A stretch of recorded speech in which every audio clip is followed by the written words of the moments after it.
আসসালামু আলাইকুম। মাঝে মধ্যে এমন কিছু ঘটনা ঘটে যা পুরো সমাজ ব্যবস্থা সম্বন্ধে প্রশ্নের সৃষ্টি করে। বেড়াতে এসে একজন ছাত্রী দলবদ্ধ ধর্ষণের শিকার। এ কেমন সমাজ? এ সমাজে কি কোনো মূল্যবোধ নেই? দলবদ্ধ ধর্ষকরা কি কোনো জঙ্গলে বসবাস করে?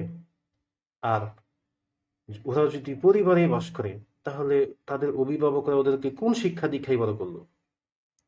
ওরা যদি বিশ্ববিদ্যালয়, কলেজ বা বিদ্যালয়ের পাঠ নিয়ে থাকে, তবে সেই পাঠ কেমন ছিল? আরও একটি বিষয়, সেটি হলো সমাজ। সমাজপতি কিংবা রাজনীতিবিদরা দুষ্টের দমন ও শিষ্টের পালনে নিজ জায়গা থেকে সঙ্গত ভূমিকা পালন করছেন কি? তবে বখাটেদের নানাভাবে প্রশ্রয় দেওয়ার অভিযোগ মাঝে মধ্যেই গণমাধ্যমে প্রকাশ হতে দেখা যায়। সব মিলিয়ে এমন এক বাতাবরণ সৃষ্টি হয়েছে সমাজে, যেখানে একজন তরুণীকে দলবদ্ধ ধর্ষণের সাহস পায় দুর্বৃত্তরা। গত ৭ই নভেম্বর বৃহস্পতিবার চট্টগ্রামের মিরসরাইয়ের মহামায়া লেক এলাকায় ওই ধর্ষণের ঘটনাটি ঘটে।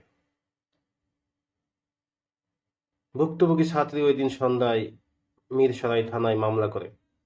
পুলিশ সূত্র জানায়, বৃহস্পতিবার দুপুরের দিকে দ্বাদশ শ্রেণীর ওই ছাত্রী ফেনী থেকে তার ছেলে বন্ধুর সঙ্গে মহামায়া লেকে ঘুরতে আসে। সেখানে এই ঘটনাটি ঘটেছে।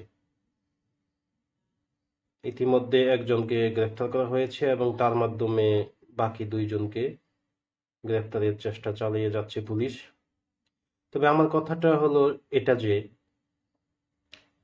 যে এখানে মেয়েটির যে ক্ষতি হয়েছে তা পূরণের কোনো উপায় নেই।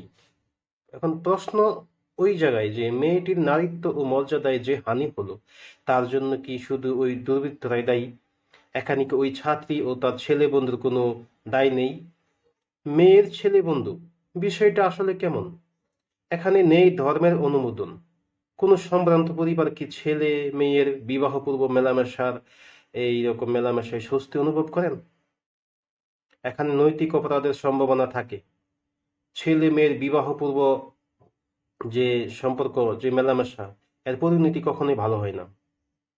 অঙ্গীকার ভঙ্গ সহ নানা কারণে আত্মহত্যার মতো ঘটনা ঘটে।